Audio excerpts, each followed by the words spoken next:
107.5. It's a very good morning, and thank you for your time with us this morning, Michael Swain.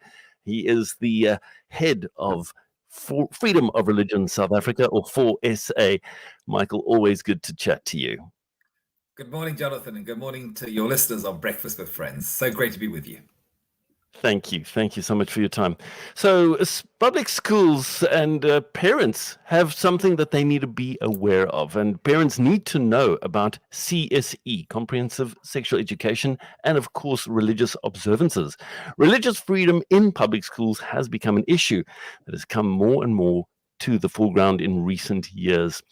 What is the current status on CSE, or Comprehensive Sexuality Education in public schools, Michael?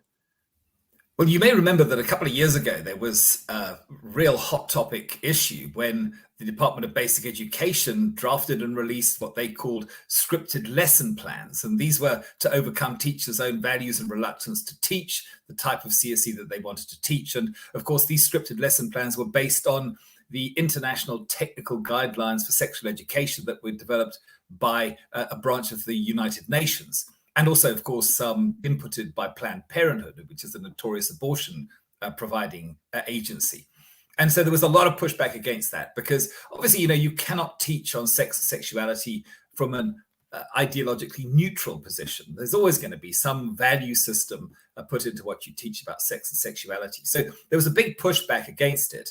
And at the end of the day, and it was quite a long and tough scuffle, the minister responded in writing to say that these scripted lesson plans are not the only source that teachers and schools can use to achieve the mandatory minimum outcome set by the CAPS curriculum, which is what government is entitled to set in terms of what outcomes it wants to see from education.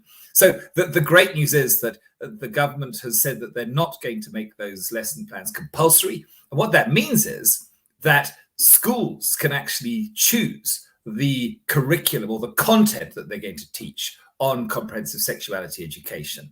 And there are obviously alternatives available, which is very important for parents to know, because in the absence of, say, an alternative, then the scripted lesson plans that the basic the education department has developed will be implemented into schools. So parents must obviously now take their opportunity to decide what they want to have their children taught on in terms of sex and sexuality. And there are materials which might be in keeping with, let's say, more conservative values. Makes a lot of sense. So how do parents do that? How do they actively ensure that what their children are being taught is in line with their belief system? Well, the most important thing to do is to obviously get hold of the school. And typically you do that. There's normally a school management team. And we're talking about, of course, public schools now, not private schools.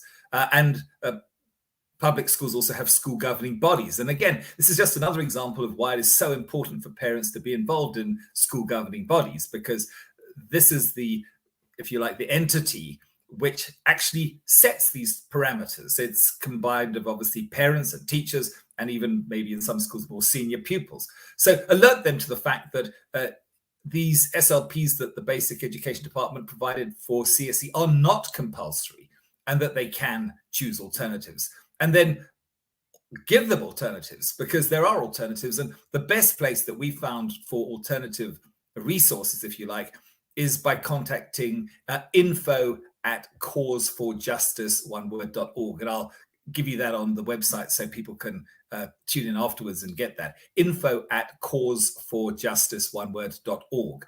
And look at what the alternatives are, recommend them. And again, if you don't want your children to be taught very liberal values about sex and sexuality, then this is your opportunity. This is your moment to actually make sure that your voice is heard. So good. And we've grabbed that email address and put it onto our video. So it's on Facebook and YouTube, so you can go back and find it there. Michael, then moving on to religious observances. And many people are under the impression that religious observances are no longer allowed in schools. But this is not the case. Please tell us where the law stands and how do we handle that? Well, this is again some good news. I mean, 4SA have been involved in obviously all these issues. We're often to be found on the front lines of the fight for faith and freedom, and particularly for parental rights. And the rights, obviously, for parents to have their children taught in schools the type, or reinforced, let's say, the values that they want to teach them in the home. So there was a case about 2017, in fact, which was known as the Oh God case, where an atheist group basically went to the High Court and they wanted to have a ban on pretty much every religious observance and practice that was taking place in the schools. And they said they wanted freedom of religion. Actually, no, it was freedom from religion. And 4SA's advocate attorney, advocate Nadine Badenhorst, was involved in that case. And we came in as a friend of the court. And the net result was a very good one. What it said was that, yes, indeed, according to our constitution, religious observances are allowed in our public school system. But there are certain, if you like, rules that have to apply. First of all, and again, this is where the school governing body comes in. The school governing body must develop a policy to basically set out the parameters for the particular school, which will allow religious observances to take place. And they can be broad. They can be like praying in school assemblies, having a pastor in to perhaps give an exhortation, a nativity play at Christmas or carol service or that type of thing. There is no ban on it, but it must take place within the rules. That's the first thing. And secondly, it must take place on an equitable basis. In other words, you cannot just have one faith represented. It doesn't mean to say you have to have all faiths equally represented. In other words, you don't have to have like Islam on Monday, Christianity on Tuesday, Hindu on Wednesday, and that kind of thing. But it does mean that all faiths should be allowed to be represented, again, according to the policy set out by the school governing body. And of course, attendance of any religious observance must be free and voluntary. That means that every learner has the choice as to whether or not to attend. And you have to reasonably accommodate that. You can't kind of say, okay, we're going to pray now, so you people there, leave the room there. No, that would be not at all what is allowed. And I think the last thing to perhaps mention is that, of course, a public school cannot brand itself according to a religion. You can't have the Christian High School of Weinberg or something like that, because it's a public school and it will obviously represent people from all faiths. But within those parameters, absolutely, religious observances, religious activities among learners, the school can help to facilitate them. Pastors can certainly, I think, feel free to contact the school, because the schools need a lot of help. So the door is open. Do not think that the door is closed. The door is open. It's legally open. A precedent has been set. And we would therefore obviously encourage people to exercise their religious freedom rights, and children particularly, in the school context. Oh, that is so good, Michael. Thank you so much for highlighting that. And I think it's so important that we are aware of these things, for the simple reason that we can do a lot of things that we want to do, just provided we follow the rules and follow the processes and procedures. So that is very helpful. Michael, there's a lot more that we could talk about, but at this stage, we don't have any more time. It's been great chatting to you. Of course, your website is a very helpful platform for people to get more information. That website address for us, please, Michael.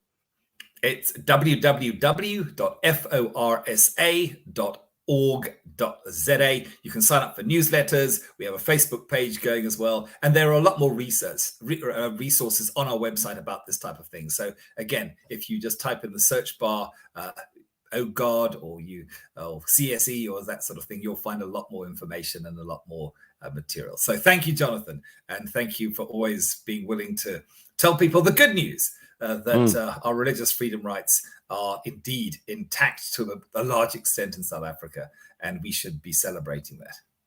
Yeah, we most certainly should be. Michael Swain, an honor and a privilege to chat to you. Thank you for your time, and to you and the rest of the team, all of the best from all of us here at CCFM. God bless.